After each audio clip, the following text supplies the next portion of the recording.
Wake up, folks. Wake up. It's Black Gardener Talk. It's Black Gardener Talk.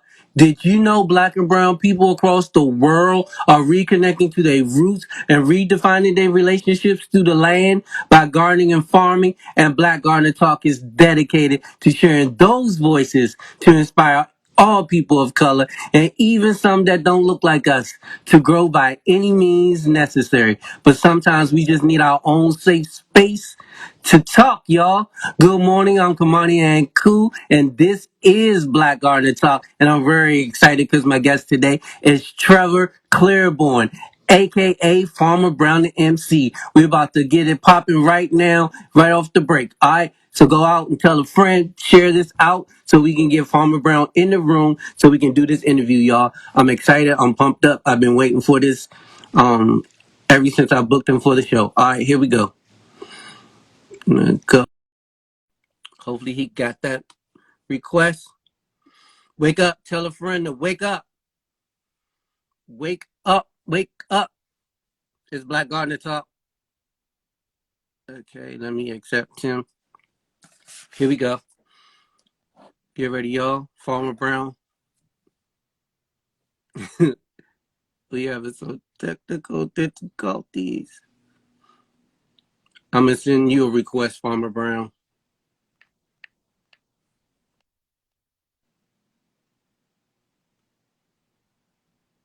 Farmer Brown, accept my request.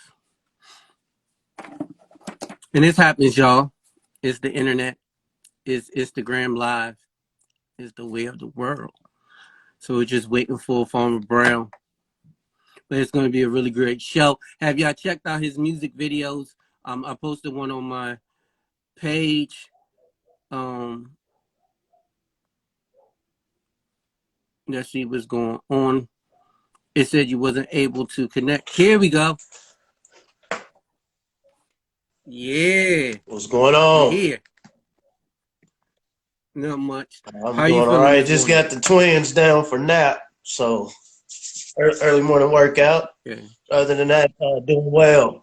That's what's up. That's what's up.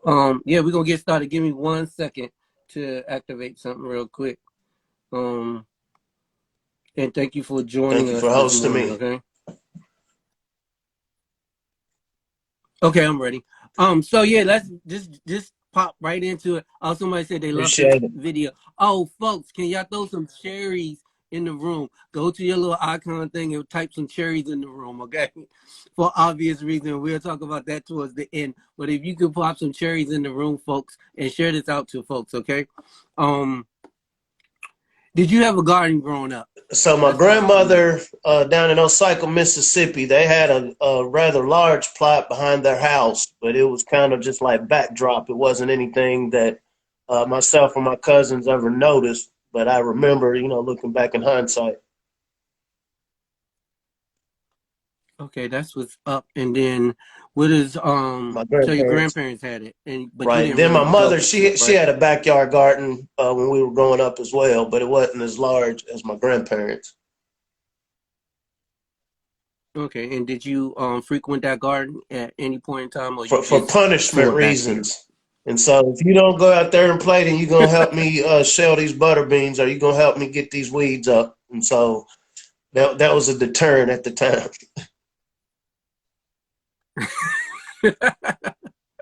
And what made you want to go back into it now? Just thinking in hindsight that that was a punishment for you, but now this is like your life. That's a complex story. I don't know where you want me to start. And so I guess to give a quick background about myself, and so I got my start as a hip hop artist.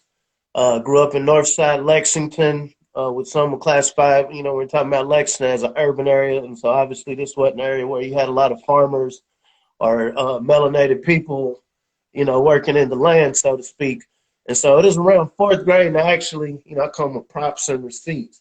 So this is my fourth grade history book, and I'm not going. We don't have Mm-hmm. time to dig through it now, but talking about the Puritans and the Pilgrims and just the history. And I think there was two little paragraphs talking about slavery in North America, and that was my first visual. When we talk about visual, that was my first visual of seeing melanated people in the land. And so at that time in elementary school, I see pictures of Michael Jordan and Michael Jackson as icons, colorful. And I open up this social studies book and I see these disparaging pictures. And so the advertising and marketing said, you want to be an entertainer. And so fast forward, my brothers and I, we started a group Bonafide Circle back in 1995. That's when we were in high school. Once we graduated, we ended up moving to Atlanta, Georgia for 5 years, touring with Arista and Motown Records and a couple of artists out of Lexington, Kentucky.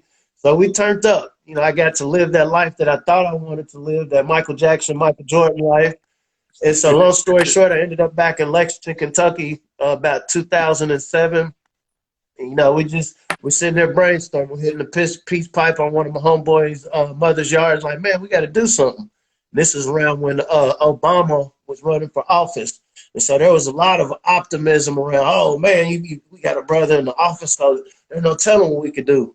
And so this environmental justice and environmental science and urban restoration, all of that became popular.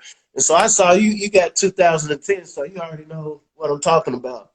And so we're trying to be good citizens. Hey, we done got a brother that got in the White House, so hey, it's time for us to level up.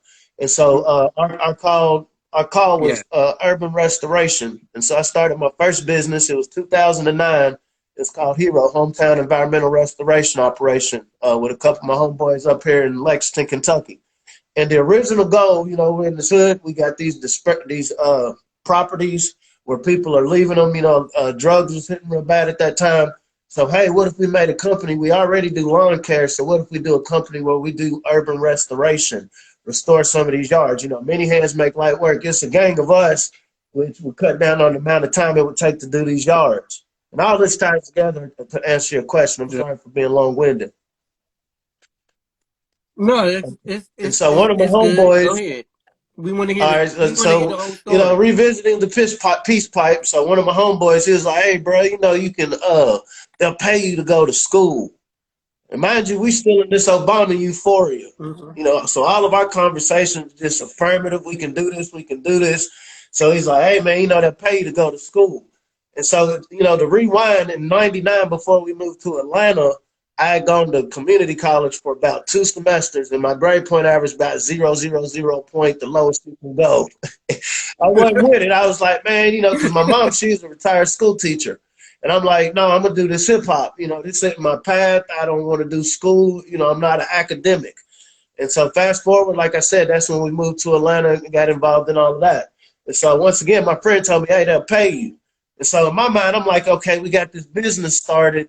We're going to need equipment. We got some startup costs. And so, hell, I get in geek mode for a little bit and go back to school. And so I enrolled in environmental science and technology. And the goal was, okay, how can we legitimize this business we have? It's one thing saying, hey, we can clean up your backyard, but, hey, we got this brother in office, so maybe we can add something a little more professional to the table. So long story short, I did that program, and this was at a community college for 2 years. It was one of the dopest things I'd experienced. Mind you, like I said, I've been turned up. I don't know if I know you know about Atlanta culture. I know y'all are turned up in the DMV, but we was down in Atlanta with Baby D, Big Oop Camp, Pastor Troy. And so I know the family knows that era and Jeezy. And so coming back up here, it was refreshing. This is my first time going on a nature hike. This is my first time doing like soil samples, understanding the concept of environmental law. And mind you, my whole mind is on how we going to legitimize our urban restoration business. And so I went through this program for 2 years, and there was one brother from Detroit in the first semester, and he just disappeared. And so the rest of the 2 years, it was just me and a whole bunch of non-melanated people. And it was a lot of awkward moments, but me, I'm cool. To me, this is the new, nobody makes me feel less than, I put it like that. And so fast forward. Yeah, sometimes that's how it has to be. When I got started too, there were people that didn't look like me. The athlete in me says challenge. It's a challenge. And so long story short, so I got an opportunity to get a scholarship at a HBCU. And so the HBCU in Central Kentucky is Kentucky State University.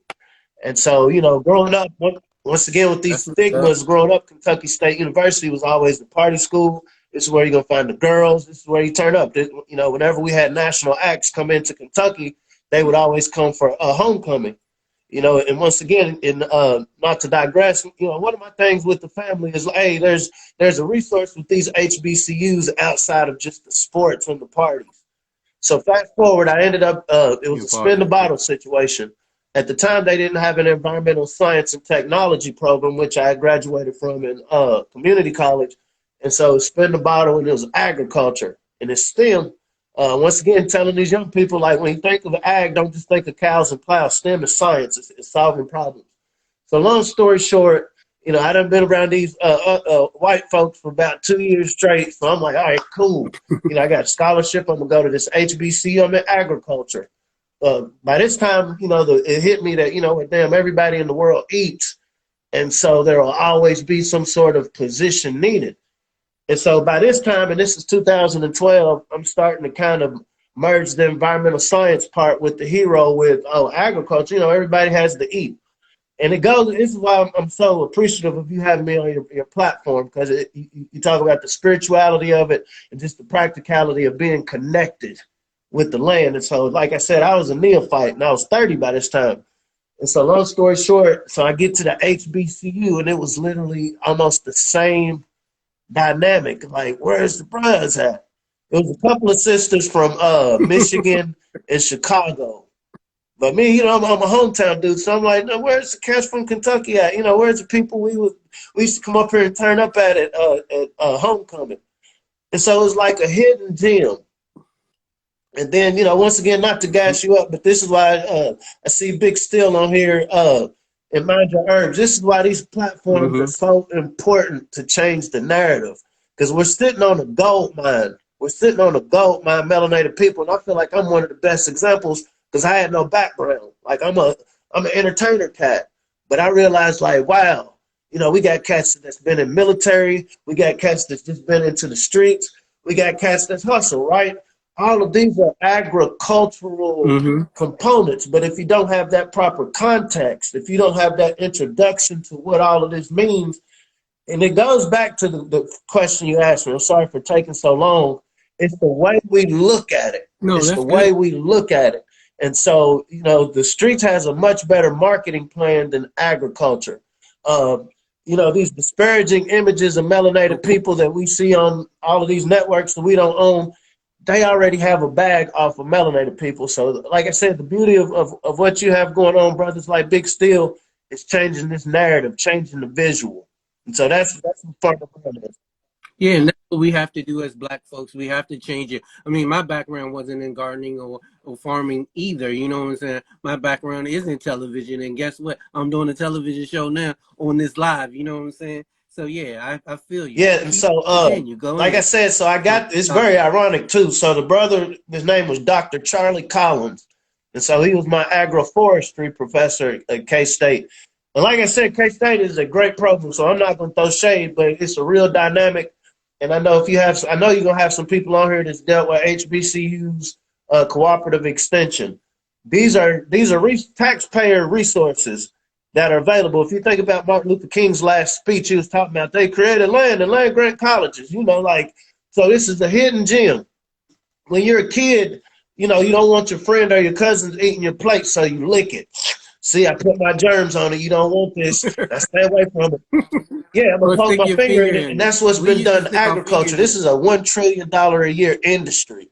The elders will tell you, don't go into agriculture in North America, and this is as of 2021, is a $1.9 trillion industry. It's more than just the eggs we get at the grocery store. It's funny you brought up that your background is media. So ag marketing is literally, on average, there's some low-paying jobs, high-paying jobs. On average, is a six-figure-a-year job. It actually pays more than ag producers. But saying that to say, when we think about, as we get older, finding our niche, ag is a game of niches. You have your gardeners, your producers, pay these people. And we see how the U.S. government, I hate to digress, but, you got me started. You got to wonder, the elder John Boyd has been on TV now for he's been doing it for decades, but the last year they've been talking about this Farmers of Color Act. And this all ties to this whole conversation. And it's literally been a year. And it was supposed to be for debt relief for farmers of color. And this included, a lot of people. And so it was only gonna, if you do the math of it, it was only gonna give a little over 10,000 what we call black farmers debt relief. Not any money for your operation. I'm not giving you anything to buy equipment, seed. I'm just giving you debt relief if you happen to take out a loan with one of our agencies. Our government taxpayer agencies that y'all's melanated dollars are funding over the decades. And a year has passed and nothing has happened, but we got crack pipes 2 weeks ago. Out of nowhere. I want to help your community, so crack pipes will do it. Not helping your producers, but saying that to say, and see, I started coming across this back in 2012, 2013, when I'm like, now, why is at this HBCU we don't have like brothers beating down the door to be a part of this ag program? Like I said, I was trying to cut grass and do it eloquently, and I stumbled up on it. But outside of that, there's no other context where I would have even understood. So long story short, I ended up, I was in my junior year, and I had to do a practicum project. And so that's what Farmer Brown DMC comes in. So the concept was real novel. And so I had to, because it was a research course. And so my concept was, can I engage 3rd through 5th graders using hip hop, because I'm a hip hop guy. I can do hip hop with my eyes closed, because that was what my background was. I mean, I know how to do a garden, but when I'm thinking of effectiveness, because by this time also, I hate to skip around, the number was brought to me that only 2% of farmers in North America were black. This was in 2013. And so now it's 1.4%. So you don't have to be a mathematician to know, okay, damn, since that time, that statistic has gone down. And I hate to keep gassing you up, bro, but this is why what you're doing is important. Because, when we think about how good we get when we compete in certain areas, sports, swag, business in general, I feel like when we have a critical mass of melanated people around the diaspora that realize that the game is food. People were eating food and selling food before prostitution. And so, we're told that was the first profession. No, people had to eat first. And it was our ancestors that mastered that. Yeah, definitely. So saying that to say, Farmer Brown, the basic concept was, I was in my Bill Cosby, LeVar Burton mode. Okay, what made me want to read? It was seeing melanated people to look like me. Now, why did I get into music? It was seeing melanated people to look like me, colorful. That's why I can appreciate the yellow, the gold, right? This is a bright future, right? And so the concept was my original goal, I need to reach 300 3rd through 5th graders. And my actual research started in 2015. Needed to reach 300 3rd through 5th graders. By then, and I saw you shared the video, appreciate it. I did a couple music videos. And the concept was, can you introduce agriculture to 3rd through 5th graders to where it's not the same as our social studies books when we were growing up, to where it's something that seems appealing. Yeah. As my grandfather would say, keep it simple, stupid. I'm not here to convert your life over, but if you're gonna see something about agriculture, let it be through somebody that wants you to succeed. I don't want to lick it and make you feel like you don't want to deal with it. So the concept was, you see these characters. No different than Rand McNally, Houghton Mifflin, the different the books we had when we were growing up. And it's just changing the imagery. If these kids see somebody that look like a cute character, not radical, not, Black Lives Matter, Black Farmers Matter, right? But hey, this is for the kids. And like you said in your intro, it's isn't just for us. Like, I know why I do it. It's for the melanated people, but I understand whichever direction melanated people swing our attention and power, it changes the world by default, right? So saying that to say, if you're somebody that has a problem with melanated people wanting to be producers, I can't even acknowledge your grievance. You know what I'm saying? We're in 2021. If you're worried about somebody being able to feed themselves, their families and communities, your opinion's irrelevant. So long story short, so I ended up getting the 300 on my very first presentation. That was April 2016 in my alma mater, Northern Elementary in Lexington, Kentucky. The irony around that is I got expelled from that school. I didn't even graduate 5th grade from that school because I got expelled. I was a badass. I wasn't with it. Y'all think my mom, because my mom's a teacher, I'm a goody-goody. No, I'm not. And so I'm rebellious. And so long story short, that was the irony. You talk about the spirituality. I'm not somebody that believes in coincidence. I believe in divine coordination. I believe, and I didn't, let me keep it real. So when we first got back from Atlanta, mind you, we've been turned up, Foxy Lady, Foxtrot, Magic City, the whole nine. I was the janitor for 2 years. before we started the business. That's what got us on the peace pipe in my homeboy's yard. Like, man, we can't, we want to have families one day. And I do believe custodians, just like farmers, are one of the most important jobs that have kept humanity going. If you don't have custodians, you're in a filthy environment. I think this thing that's been going on for the last 2 years has let us know how bacteria spread. And as a janitor, if you didn't have people cleaning it, we'd be sick. But it's the big up to Magic City. But the same dynamic exists with agriculture. What we've seen over the last 2 years, not only has the whole universal supply chain disrupted, what has this done to the melanated family? Not just here in North America, but around the world. It's increased our food insecurity. So at a time where we're losing 30,000 acres a year, and this is the Black family in North America, we have people that don't want to garden. And gardening, like I said, to me is one of the most righteous, most honorable things a person can do. Like, no matter what you're into in your personal life, when you know you can go outside and cultivate life. Like, I created something, I sweated, I might have got some cuts, might have got some stings, but I made something. I created something that's honorable. And so say that to say, when you think about the plight of the Yeah. melanated people, and it'll never be everybody, but when we talk about war, right, business is war. And so when we can get to the business of producing food to feed people, like our ancestors did, you got to think about how that changes so many dynamics we see. But that, long story short, I'm sorry to go for the distance, but that's what Farmer Brown was. No, That's what you Farmer fine. Brown is about. You find this is all about Farmer Brown, the MC Trevor Claiborne. This is not about me. And that's why I'm doing this platform. I mean, I do interject every now and then and say something or agree with it. I think, like you said, growing your garden, anybody can do it, and it's the most precious thing in the world. It's the most dopest thing in the world, and anybody can do it regardless of their profession. We just need them to do it. You know what I'm saying? And that's a hard call sometimes. I always get.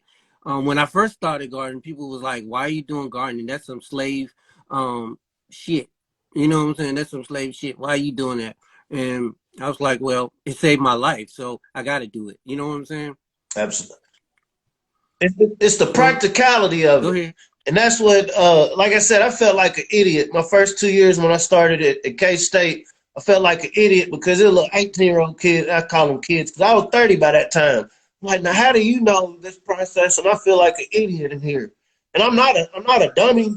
You know what I'm saying? I'm not the sharpest knife in the bunch, but saying that to say, I'm like, wow, now, so how many people like myself who otherwise, if I understood this, like, wow, I would have beasted on this.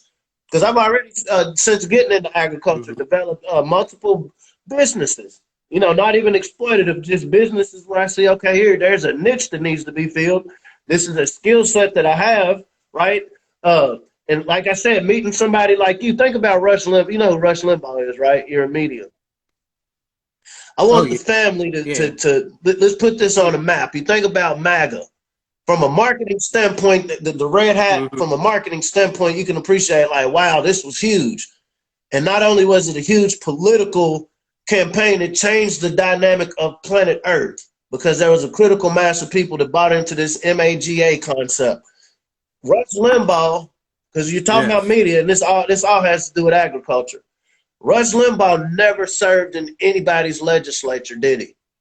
Rush Limbaugh never got elected to an office. No. I remember in the '80s he had scandals, but but Rush Limbaugh had 40 million listeners daily that he's promoting the legislators. Same way with what we're talking about, promoting the producers. If we can create a groundswell when it comes to Black agriculture, like Rush Limbaugh as somebody who promoted, he used his voice, the golden EIB microphone to promote this concept of conservatism. Now, if we can promote productivism within the melanated community, because we know all white folks aren't conservative, right? But it was a critical mass that put an entertainer in the presidency. And so our thing is, can we get a critical mass of us, melanated people who want to eat, who don't just want to survive but thrive? This is something we can compete in, and it's not pie in the sky. It's not, hopefully, it's like we've already done this. Every store where a colonizer has gone, they found melanated people. And one of the things they found with these melanated people is like they produce food. They're happy and jolly, just dancing around here, got gold and food everywhere. So to be able to enjoy those amenities, it was because of agriculture. It was because of man's ability to produce food or procure food in one place. I don't have to spend 2 and 3, 4 weeks chasing a rabbit down in the snow, and hopefully I have something to bring back to the cave. Because if I don't, I got all these little extra miles. You know, I touched life in a funny way 9 months ago. Now I got these extra miles. I got that'll do something to your psychology. You know, brother, Dr. Umar Johnson talks about the ice people and the sun people. That'll do something to your Mm-hmm. psychology. And so, and I'm making that point to say this is something we've already done. We've already created a sustainable Done. food system that fed the world. What didn't happen when we didn't do it, there was no such thing as a dollar. There was no such thing as what we'll call United States or, you know, the global society as we understand it now. And so it's literally, you know, evoking that Yes. same genetic predisposition to produce something sustainably, because we see, and it takes us back to the environmental science, the world is getting destroyed right now. The planet, it don't matter what side of the aisle Mm-hmm. you're on, don't matter what religion, it righteous, ratchet, it don't matter. All of us share this same forest and it's getting destroyed because our ancestors, who are the original stewards, somebody licked that plate. No, I don't want to be a steward of the land. No, I don't want to feed my own and feed the world and replenish the world as we've been assigned. Of course, our protection is when we're doing what we're supposed to do, right? Yes. You is breaking it down. I'm loving it. I'm loving everything. I mean, I feel the same way. I mean, I was just at a Black Symposium, Black Farmers Symposium this week, and I was the guest speaker. And I talked about those same things, starting and sustaining and growing a business in farming and gardening. It was powerful, even though it wasn't as many folks there, but I feel like I was reaching some of them. And right after, a couple of them joined my Facebook group and my Instagram. So I thought that was very powerful. But we do have to become community and bring community back to us. And that's my whole thing. Community is everything. And we can't survive if it's not going to be The brother community. you You had know what on I'm the other saying? day, I'm sorry for not knowing his name, the eggplant concept. I just gave you Mm-hmm. one, and from the one comes the many. And so, what you talking about, man? Mm-hmm. I know from 2016 to 2017, it was a lot of you know, 5 kids here, 10 kids here, 30 kids here. After I got my initial research results, but since then, you know, like I said, my goal was to reach 300 kids, but I've easily reached over 25,000 directly. My goal was 300. I That's just need what's to up. get this. I just need to get this grade. I think this will be interested to see if it makes a difference. But I got very good results. This is, you know, I'm not a person. Like I said, I've cleaned people's poop and vomit, and so you know, I've been humble, right? But Mm-hmm. it was very Mm-hmm. successful, and what it showed me was these are things we take for granted. uh, Corporations, even politics around the world look to hip hop culture. You got gardening and beats, right? It ain't just about music and dancing, Yes. it's about our Mm-hmm. colorful culture, and it drives business. And so my thing is, how can we, it's one thing trying to teach adults. That's so my day job, I work in cooperative extension at Kentucky State University with small farmers. And it is one of the most mind-numbing things trying to convince adults, like, hey, here's a better way to do this. My job as an extension agent, I give you research-based information. And some of our people are, it's mind-numbing the reasons why we're not competing. And I'm not the type of person that shames the victim. But it's like sometimes you've been victimized so long, when opportunities present themselves, either we have this aversion to them or we're not receptive. So once again, the thing with Farmer Brown is, how do we present this to these kids? You know, as adults, we got things to hash out. We got, I know I got karmas to deal with for being young, right? Everybody got karmas. But in the meantime, we always need to be in a constant process of planting those. I'm going back to the eggplant concept. Planting those seeds with one or two. Because all it takes is one or two individuals with that right idea that got that right Mm-hmm. inspiration that turns into a whole invasive species of, well, aboriginal species to this planet of melanated producers that can feed people sustainably and not destroy the Yes. planet in the process. Real quick. Speaking of that. The ones that you started early on with, the kids that you started early on, they're probably around Yeah, 18, 19 maybe now. Have you talked back with them to see what they're doing, what they're pursuing in college?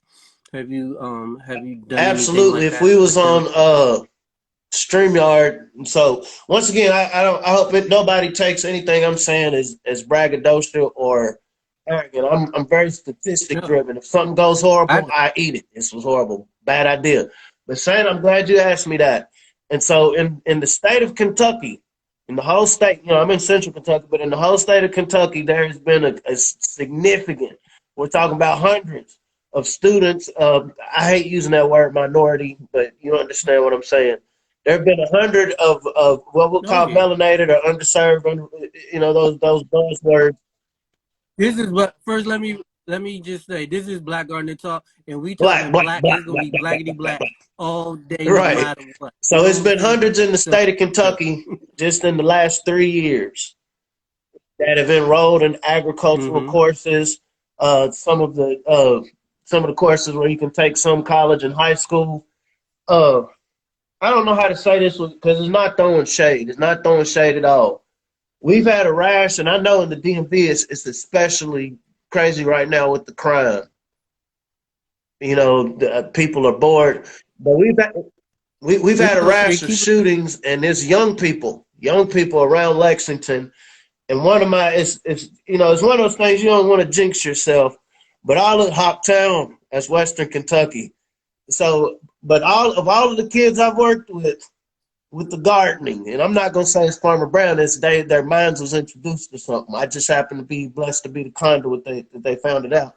None of them have transitioned to violence, and that's not to say every single kid I've worked with is in the gardening, but when I got a couple of friends that are in the coaching, and just over the last few weeks, I mean, like I said, we got young kids dying up here just because of the craziness. And so you got to think you're working with this person, get close to this kid, and then next thing you know, they're dead. And this is sports. A lot of my friends are Yeah. coaches, and this is an anxiety people deal with. You got different community members that go to schools, do the presentations and workshops, and this dynamic of you getting close to this person and then they're gone. So saying that to say, and once again, this isn't about Farmer Brown. This is statistics and practicality. Hey, when you can instill life, when somebody sees that with their hand that can create life, and and a melanated person articulates this to them, you don't gotta spit hip hop bars. You ain't gotta have personality. They gotta see that you're genuine, right?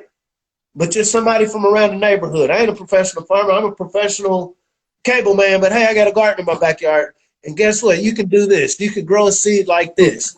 And when that kid sees over a period of time, wow, I remember that crazy dude or that crazy woman came here and told me how to grow this, and it grew. I'm going to learn patience.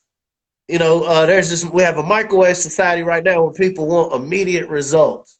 And my kids are 3 right now, and I'm like, man, I don't want you to even think the world operates like this. Any real results you're gonna get, it's gonna take time. And so, the planting process, the Wow. gardening process, it forces you to be patient. I want this tomato, and so I know it's gonna be a couple months before I'm gonna have a tomato, but it's the time in Yeah. between that I'm gonna have to take care of it. I'm gonna have to make sure it gets at least 6 to 8 hours of sunlight. And so that goes into preparation of where am I gonna put it. I'm gonna have to water it. Are there nutrients that I'm gonna add to it? Mm-hmm. That's what's up. I feel the same way. I think the thing that I did yesterday at the Black Farmer Symposium, that was an initiative to start getting more people into farming and gardening. And was a community college here, and they have revamped their whole curriculum, and where it's all about farming and gardening. And now they're starting a Black Farmers Market within that coalition. It was a group of Black students who wanted to do this, and so now they are getting into it. And then I spoke about something that, like you said, changing the kids' minds and seeing where the kids go, because you got to reach those kids, because the adults sometimes don't want to listen. So I was working and teaching first graders in kindergarten, and they always didn't want to eat the farmers market truck food that came, or their parents are like, no, don't eat that because those people don't look like us. And so I would come with my little seasonings and different things to try to get the kids to love me, because I wanted the kids to be my friends, because I've never been a teacher and I didn't know how that operate. So one of the things was they like hot Cheetos or hot flaming Cheetos. And I was like, okay, well, we got these carrots. I'm gonna show them how they can eat these carrots, and then they can go back to their parents, where their parents can start eating these more healthy foods. So I went home, took these hot carrots, these carrots, and I chopped them up as chips, and I made them hot flaming carrots. And I convinced the kids to eat them. They loved them, and then they went back and told their parents. And then the parents started coming to the food truck. It's like, okay, if Mr. Anku said it was all right, then we can do it. So I think changing people's mindset is the kids first, and then those kids can probably change the mindsets of their Absolutely, bro. parents. That's You know what I'm saying? you a good one. I would have kept that to myself. I would have said there was a product, and I changed. That's the value. I'm being funny. That's a value added product, and I mean that's literally the ingenuity. And so I actually, some of my partners that do farmers markets, that's a real thing. There's some people that won't buy your food. You didn't grow that. Ain't no black farmers. And it's like, this is Hmm. healthier than what you're going to go to any one of these grocery stores and get. You're looking at the person who grew it. For one, as a melanated farmer, I know if I slip up anywhere, my whole operation is going to be destroyed. So, I've watched my operation from seed to right now. And it's funny the stigmas that people have. Something I've noticed about uh, the gardening and farming. And so, like I said, when I was in Atlanta, man, I was down there. You know, I was down there. I'll leave it at that. But the so-called community of do-gooders, people that want to do good, is more cutthroat than the trap. It is more cutthroat than the trap. It's my Oh yeah. little farmer in training. It's Trevor Jr. And so what's happened is because What's people up? realize there's a bag. When we think about these minority programs, like, oh, and we're talking about millions of dollars. And so what's happened, unfortunately, there's a lot of exploitation. And so and this is why I love what you do. It's a buy-in that we have to have on a communal level to be able to not only take advantage of the resources that are available, but we're inevitably going to have to support these black farmers that we talk about. It can't just be a buzzword, that we can just scroll through. Okay, black farmer, Yes. oh, great, black farmer, scroll through on to the next. Like, no, it has to be a part of our culture. I think the crack pipe scenario this past few weeks, I think it said it all. I'm not going to get too deep. I definitely didn't Mm. vote for that person at all who's occupying that space, but I wouldn't have voted for the other either. Just to put that out there, because I believe that we have everything we need to change our situation. But I see how it's getting exploited. Like going back to the point I was making about the black farmers. Now, I'm not going to give y'all something that, I had all the proof in the world y'all were discriminated against, but I'll give you crack pipes. I think that says a lot about the vitriol towards our community. And, though you're a farmer, so you understand the concept of that. This seed I plant today is going to yield something later. They did that intentionally. I don't mind my Oh yeah. news putting this out Definitely. here that I'm going to give your community crack pipes. They know all of us aren't drug heads and criminals, but this is the lack of respect for the broader community. So once again, my whole thing is that simple, stupid. What is the best thing that we can do? And Elder Nelly Fuller, everything do make sure it's constructive, and it's literally growing. Because even if you're not going to be a farmer, this growth process, knowing how to grow something from a seed, not only do you, it's a great skill to have, right? Not only is it a great skill to have, Yeah. you can now create, like you said, the hot carrots. I never thought of that. That is a value added business. There's a kid somewhere that has tens of thousands of followers on their social media that could sell those. Somebody could do artwork and create NFTs. Like these kids have a Bitcoin, blockchain. There's so many different levels to where this game can go, but we have to come to the field to compete. We can't just be consumers and spectators.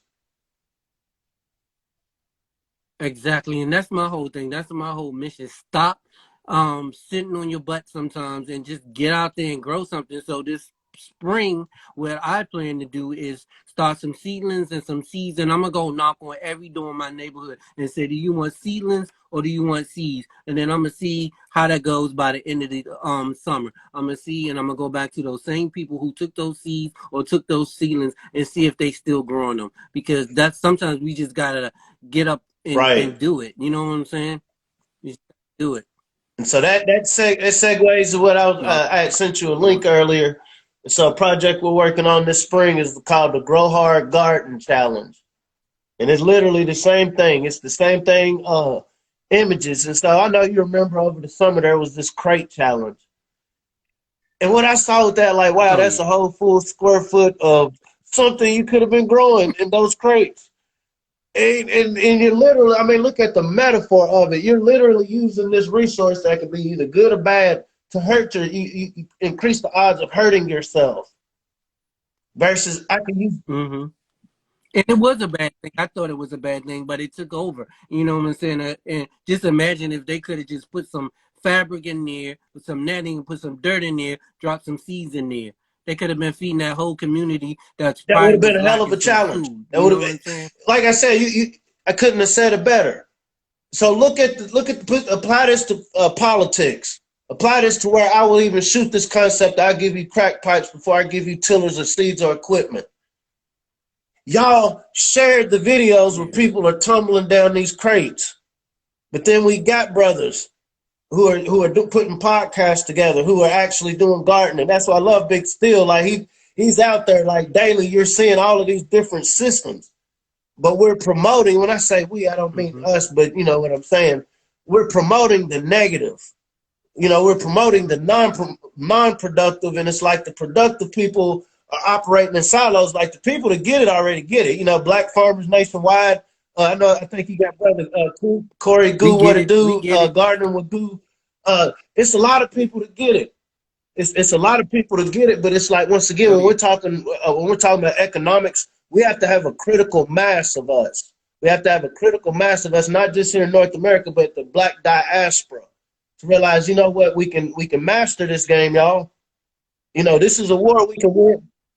Yes, we can master. We just got to come together. We got to come together. Just like this podcast, this turns into a podcast.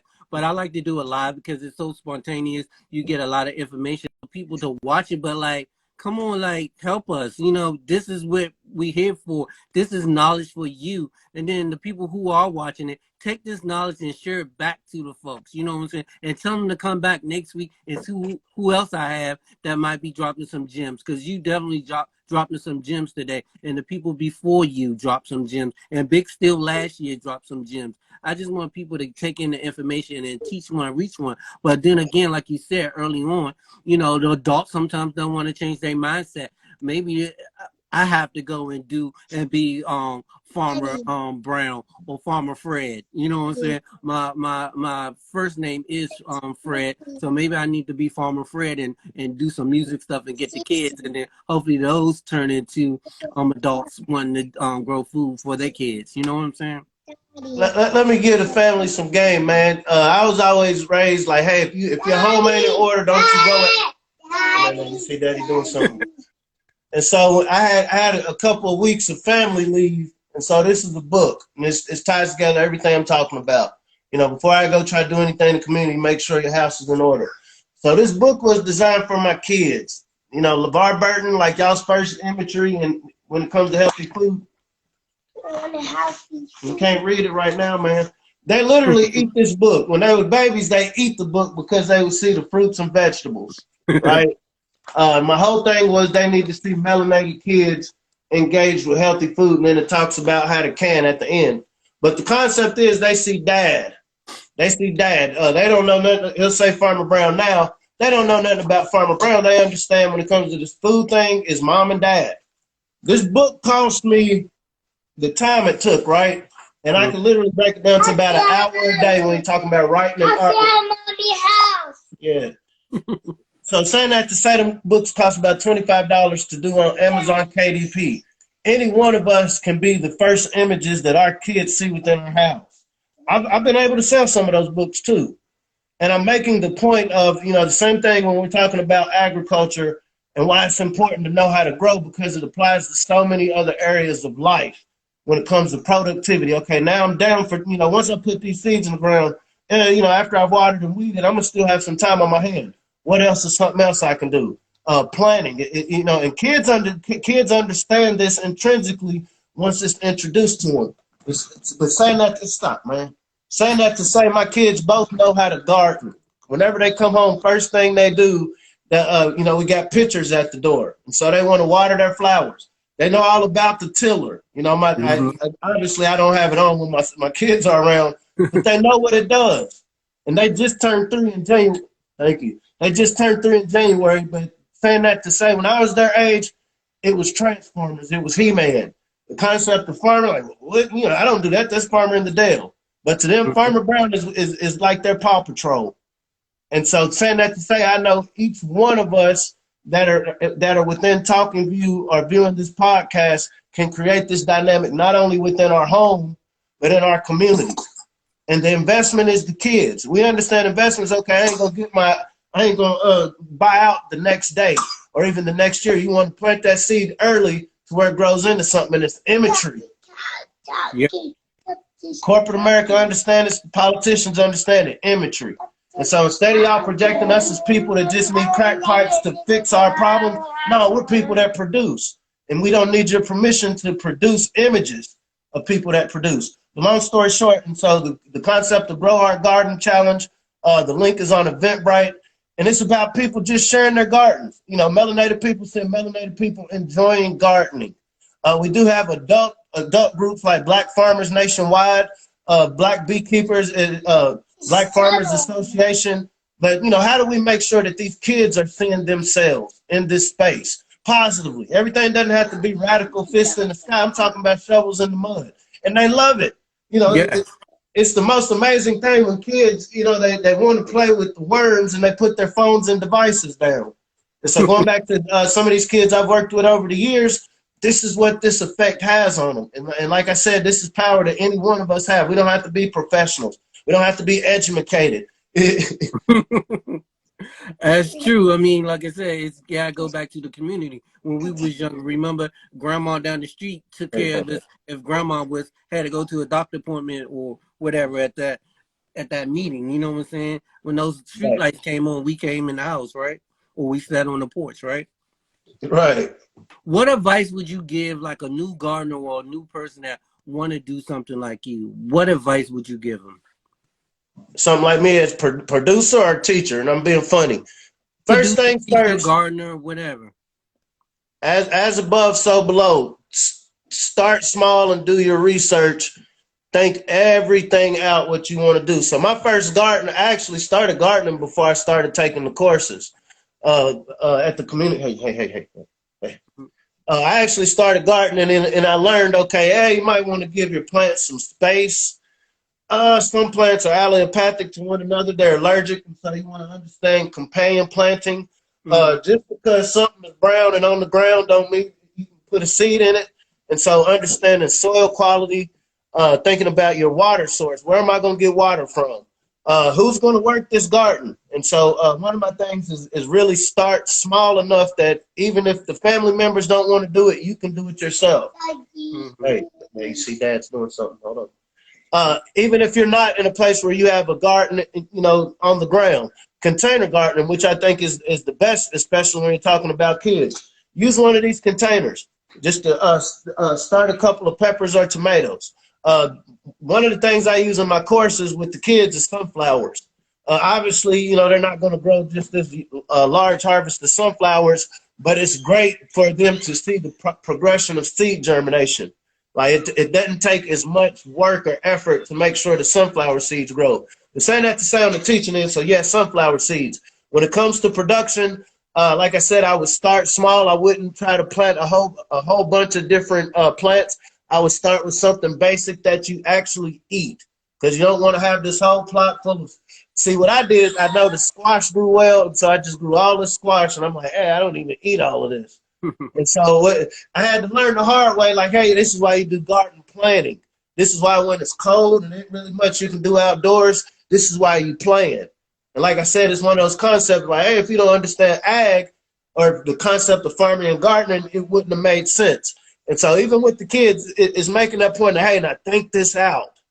I want this fruit. I want this productive fruit, whether it's the fruits of my labor or fruit from this plant that I put in the ground. Now, what is the best way? I'm in my nearly full of cold mode now. Now, what is the best way to bring this fruit to fruition? It's going to need sunlight. Everything that lives on this planet needs sunlight, at least 6 to 8 hours. Now, if I don't have sunlight, okay, is mom, dad, aunt, grandma going to let me use a couple of hours of lights indoors for these plants? You want to think all of these little details out. We got in this situation not by accident. As melanated people, it was a lot of thinking. And so compensatory code, we're going to have to do a lot of thinking. But back to what I'm saying, and so you want to make sure they got sunlight. I'm going to turn it back on. Where do you get your water from? It's going to be city water, or are you going to create water catchment systems? And so I would say the water catchment systems is like year 2. I think year 1 is literally just understanding the basic process of I put this seed in the ground or I got this transplant. And I would suggest you start with both. You start with plant seedlings and you start with seed. You start with seeds as well. And once again, you don't have to have a lab coat to be a researcher, right? And so, and I'm answering your question. The best approach is take a research approach. In year 1, and this is what you tell to farmers as well. I'm not thinking for next year. I'm thinking 3 years, 5 years, 10 years down the road. And so I know to be this optimal gardener 10 years down the road, let me not skip any steps. You'd be surprised. Some of the best farmers I work with, it's like, hey, man, you could have made a couple extra thousand on your operation this year had you thought this out in the beginning, but you know, 7 steps and you skip 2, 3, and 4. And this makes a difference whether you're in it for the money or whether you're in it for a yield. And so saying that to say the planning process is very important. And then labor. Plan, folks. Plan. What's that? I know I was saying plan. Plan. And labor. Really thinking out labor. One of the things you run into, and I know you've run into it, you'll go do these events. People be like, yeah, bro, how can I get involved? I want to help. And you're knowing, okay, hey, man, you know, it's levels to it. And then it's time to do some work and you don't have nobody to show up. Sure. Or you have a handful of people just kind of standing around like you ain't weeded nothing. You haven't weeded anything. You haven't tilled anything. And so it's really being honest in the planning phase of who is going to work this. And that's why I say always start with something that you can do on your own. Just in case. Definitely agree. Just in case well-meaning people don't show up. Right? Yeah. It happens. Yeah. And see, right now, as melanated people, as Black people, we can't afford to have these missteps. You know, we can't afford to burn these otherwise good relationships because, hey, man, bro didn't show up when I asked him to. Because I felt that vitriol, and I know you have, but, man, these people say they want to help, and then they don't show up. Oh, I agree.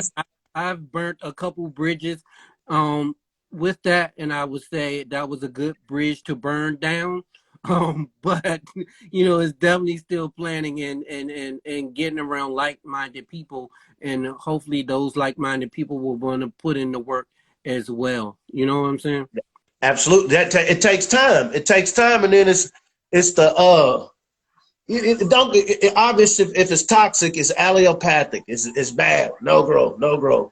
But there's some people, it's like, okay, yeah, year 1, chaos. But year 2, year 3, once you've seen some consistency, once you've seen some sort of outcome, maybe year 2, year 3, you become the best gardener ever. And so as you being the seed, you represent a seed. I represent a seed. So being a seed, you kind of have to be understanding of, you know, these ecosystems that didn't necessarily raise us to be producers. Didn't raise us to be patient, didn't raise us to understand. I'm going to sweat today, so I might not want to wear my Jordans. I might be out here all day, so let me not plan anything else, you know, during this day. Bring my kids with me because, you can save on help. You can save on your child care and have the kids involved with you. I'm being funny, but not. We look at what. Bring them out there, and like I said, if we can teach the kids, then they can go back and teach the parents, or teach that school teacher, or that after school tutor who might be adult. You know what I'm saying? Right. And bro, you said you didn't have no boundaries. I was looking at, so mind you, I got Farmer Brown the MC as a product copyrighted in 2014. Mm-hmm. Just to give you a timeline, research started 2015 and started presenting 2016. Saying that to say, when I was sitting in my class, mind you, I'm coming off of a entertainment background. I'm sitting in my class, I'm like, man, these schools are going to become obsolete at some point, and education is going to be through somebody's screen. Because I remember my classmates, these young ones, they would just, the teacher would be talking, I'm thinking, man, this is some dope information. And Mm-hmm. they're just clicking away. And I'm like, this is going to become obsolete. The corporation's going to realize we can save a lot of money. We ain't got to pay all these professors and experts and specialists. We'll just put it online. So that was part of what was going in my head. You remember Max Headroom. I know you're old enough to Oh remember yeah, Max Headroom. You know what I'm saying? And so I'm I'm old like, enough. Yeah. create a cool little farm rapping character. But saying that to say, fast forward, how times have changed. We got hit with, I don't know if you call it panned or planned. There is something that gets people sick going around. But the point I'm making is we saw it not only disrupt the food system, it disrupted education. And so you're thinking about, you got communities, large swaths full of families that, okay, I don't have a teaching background.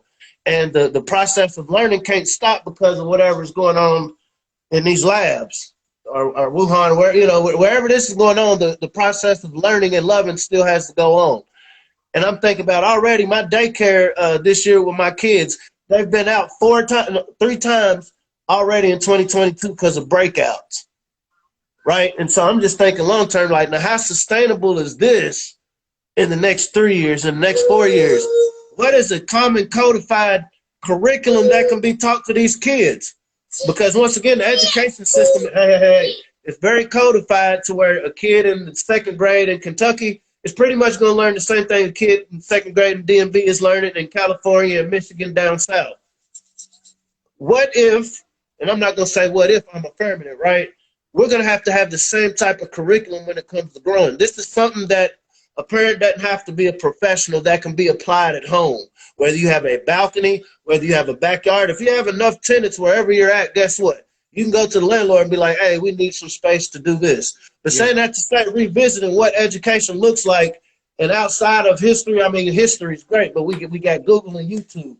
This is definitely a great activity. And like I said, I had already started doing it before the pandemic hit. And it was only after the pandemic I realized, like, education is going to go outside, meaning, okay, you can't just tell a kid, hey, it's cool. They're going to have to go outside and experience.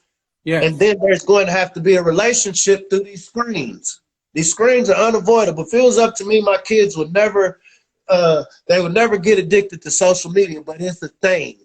The practical person in me understands this is the thing. Crypto, metaverse, all of these are things that these kids eventually are gonna, they're gonna be involved in. So as melanated people, what are we doing now to make them competitive in the production side of things?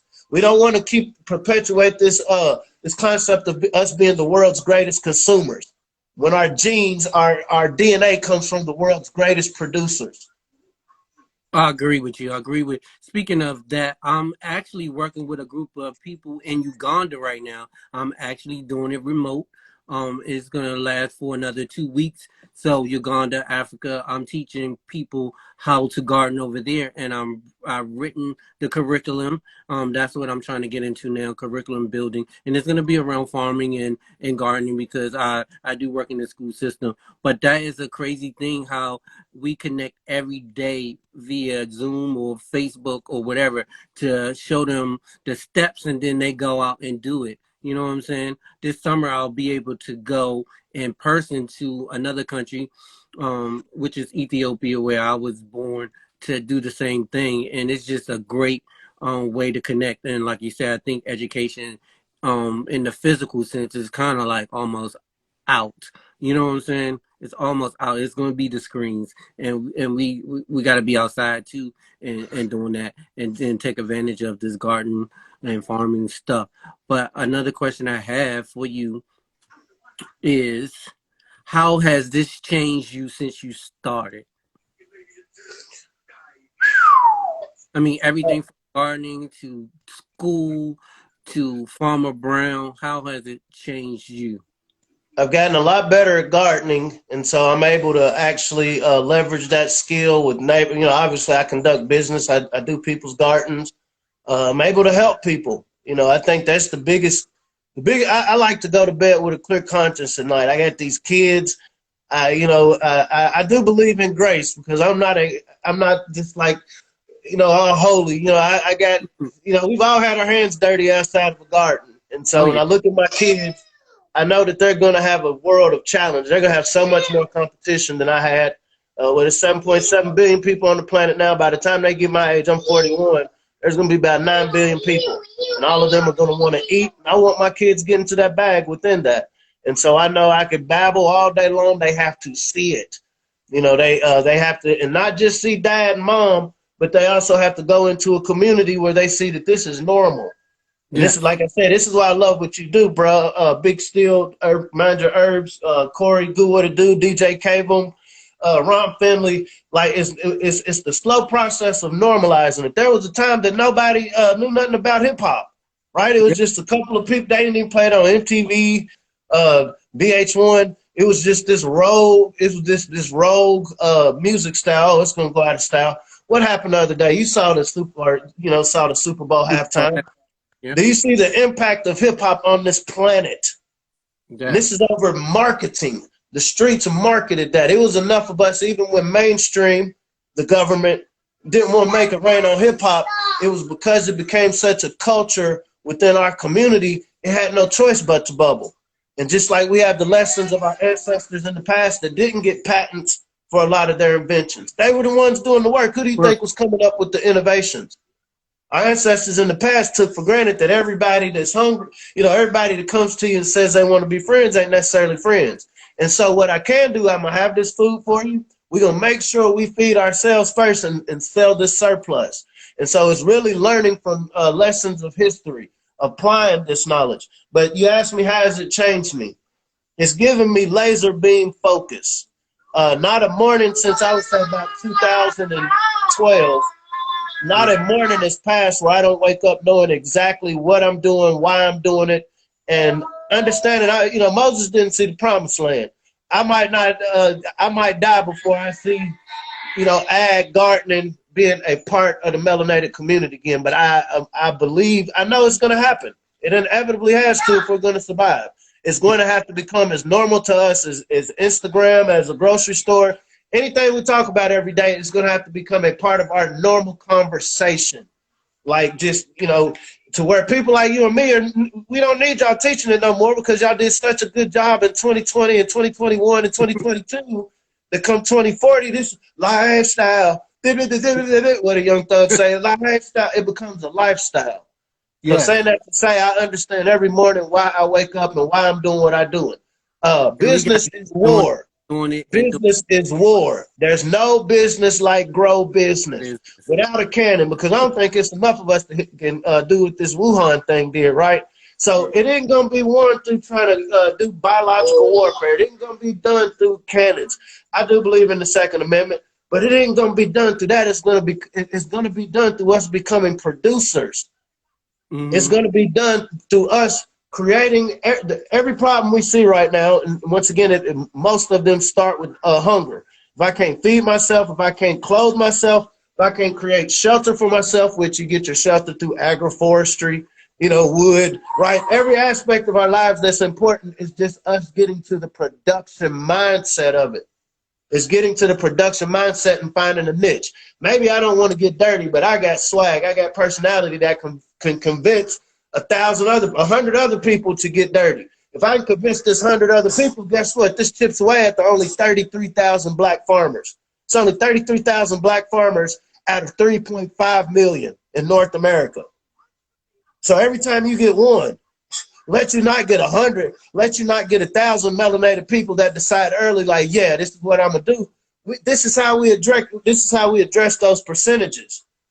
Y'all can keep throwing us crack pipes, and we'll put those to the side. We got these tillers out here.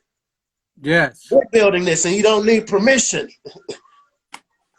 That's what's up. A couple more questions, then I'll let you get out of here because we usually talk about what you're growing. What are you currently growing in your yard, or are you growing right now? So every year I do collard greens, kale, tomatoes, cucumber, and a little bit of okra and tomatoes. This year I'm gonna try my hand at a little bit more, and so I do mostly in ground. A couple of containers, but I'm really looking at level up this year, and so I probably add some more herbs. I'm not really good at herbs. I'll be very honest. Hey. Very excited. And then we're in with this. I mean, it's been a very powerful morning. And I appreciate you for everything. What is your future plans for Farmer Brown, Trevor Claiborne? What are your future plans in gardening and everything? I want to become I'll let some folks ask some questions too before we get out of all here. right. But what are your future plans for gardening and like the elder Nellie Fuller says, I want to do whatever it is I'm doing and do it better than anybody's ever done it. I want to glean. I'm not in this to exploit. Like I was telling you earlier, unfortunately, there's a lot of organizations and individuals that have found ways to exploit this, and I think especially with the black farmers and black agriculturalists, because when you exploit them, you're exploiting our families, you're exploiting our ancestors. And so my thing is, finding niches, not just for myself, but, whoever I connect with. Because, I mean, in this $1 trillion industry, there are so many unfilled positions. In the state where I'm at right now, I put it to you like this. There's less than 5 black ag extension agents. Less than 5. In a state of 77,000 farmers, there's less than 5. And I'm one of them. And most of them are aging out. That's wild. Well, your cooperative extension office, and this is a little information for the people watching, your cooperative extension office is a resource. So when you're talking about being very specific in what you want to grow, where you want to grow, this is where you're going to get your soil samples done. This is where you're going to get your research-based publications. This is if you're looking for different grants and different funding. This is through your, once again, the HBCUs are more than just bands and parties. This is where you're going to get the information about the different grants, different funding opportunities, new production methods. Hey. So my goal, to answer your question, obviously I want to serve in my extension capacity to the best possible, but I want to become the Bill Cosby of agriculture. And so, I got Pudgy's First Foods. You can get all these books on Amazon. Farmer Brown, the MC. And so once again, just creating this narrative. Little kids, when they see things about agriculture, they see melanated kids having a good time with melanated adults getting along with one another. I have a Healthy Young Bosses series. So colors, local food systems, ABCs. And so I have a few other books, and then Raising Young Bosses.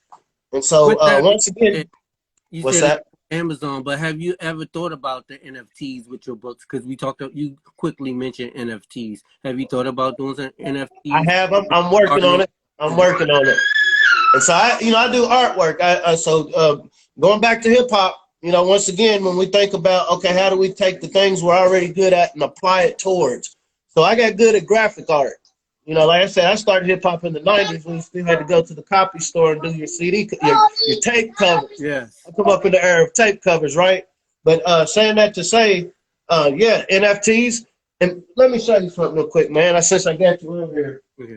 Okay, folks out there, if you have any questions for Farmer Brown, the MC, put it in the little question box. I'm going to stay on for a few more minutes. If you have questions, put them in that question box so we can read them off, all right? These books right here, this is Basics for Young Bosses in the Kitchen. So this is a youth program I do. All of these stories are stories by young melanated students, black kids, right? And then they have recipes. It's a published book, which is also available on Amazon.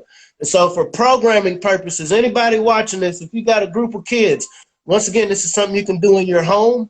Or this is something you could do with these different, if you could do it programming. But it's stoking that production mindset. There's nothing like a kid seeing what they can do with their hands. You don't have to have a graphic artwork. You can do it with your cameras. Hey kids, this year we're going to do some gardens. We're going to do that Farmer Brown Grow Hard challenge. We're going to take pictures weekly. We're going to post them on social media and let people see how happy we are discovering and researching our projects. And we're going to document it. And then we're going to create a book. Then Brother Kamani is he's gonna do some pop-ups. He's gonna go to the farmers markets and he's gonna let us set up a table. Some of these kids are selling these books for like $40. And so what we do a community event at the end of the program, which is typically in December. The kids are able to sit at a table behind their books. Community members come out. We have some of the local farmers. We pay them. We pay them to to have some of the food. The families can come. These kids are hustling. And it's in my head, I'm like, you can sell them for whatever you want. I'm thinking $10, being efficient. The kids are coming to me like, man, I can sell these for $40. And so all of the kids at the end of the program, they get a certain amount of books that they can take with them. They're able to sign them. But imagine you being a third grader or fifth grader, and I have a published book. That's when great. You were growing up, right? Yes. Like these things we see at a library is not something that somebody else does.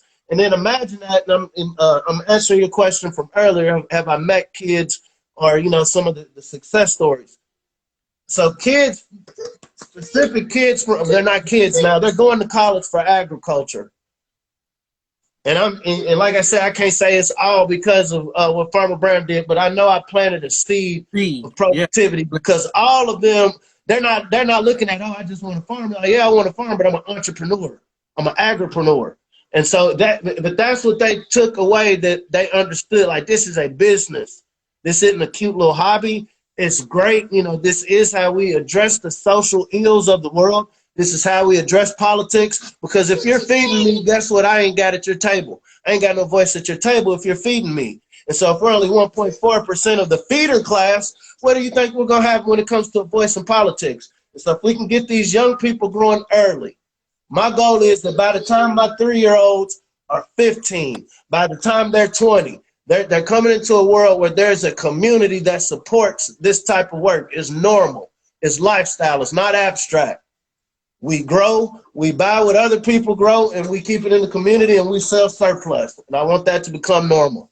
Yes, it has to be normal. The community is going to be the new plug, y'all, as Erica Plants from a couple of weeks said, taking on that title to the community is going to be the new plug. Support your community, folks, your local farmers, support them. Go visit a local farm, whether that's a black farm or white farm, and see how they operate. Thank you, Farmer Brown, for joining me this morning. Also, just to know that Black Gardener Talk is now powered by Power and Black. That's a Black-owned shirt company. You can use my code. You can go to the website. The link is right there. Use my code Kimani. You can get you some nice shirts that's Black-owned. That's really Black-owned, because there's some companies out there, they have all these, it's Black History Month. So, they grifting off us too, and they're not even Black-owned. But Power and Black is a Black-owned company, and you can use my code Kimani, all capitals, and get 15% off. But Farmer Brown, support him. Go check out his page. Go check out his music. His songs are really great. Go buy some books for your kids. Any last words, Farmer Brown, before we get out of here? First, like I said, I greatly appreciate you sharing your platform with me. I want the family to understand, as the sister Vicky Diller says on her platform, we are at our finest hour. Right now, there is a spiritual faction licking this plate, trying to make it undesirable for us, this concept that melanated people can't feed ourselves. No, everything going on right now is pushing us into our greatest stance of production. Everything that we've been able to lean on is, okay, I ain't got to be accountable. I'll let somebody else produce that. I'll let somebody else. That rug is getting taken. And, when we look at sports or any other competitive area, what it is, the 9 areas of activity, anything that we deem as important to us, we master. We beast at it. And so I just want the family to understand we're in a good position right now. Don't let the news, don't let the negative headlines deter you from the opportunity we have right now. We have an opportunity to have our kids competitive with an international world. And competition is good when it makes the world better. Yes. This is what our ancestors did. They made the world better through civilization, and civilization started because of agriculture. And so if you really want to know something, learn how to grow something. As you say, no business is like grow business, right? There's no business like grow business. Oh no. I really like that one. No business like grow business. So next week, y'all, come back. Mr. Rocky Webb, DC, born and raised, is gonna be here, and that's gonna kick off my whole DC week on my Instagram. It's gonna be everything DMV on my Instagram. Next Saturday, all the way up into the 5th. I'm on my New Soul Thursday show. It's gonna be a young lady from the DMV. I'm gonna be interviewing some black business owners. There's one young lady that children go to my school. She just opened her first own black plant shop. Who knew? Who knew that a black woman can open a plant shop? So come back next week. Tell a friend. Repost this, reshare this, go back and take some notes later on because Farmer Brown had dropped some gems. If you know some people, give it to them and let them listen to it. Farmer Brown, thank you so much. I'm gonna let you get out of here because the kids probably want to eat some food now. And I'm gonna keep it real like I always do every week. Live your life healthy, free from negativity. And as always, people, we gotta stay dope. All right, peace. Appreciate you, brother.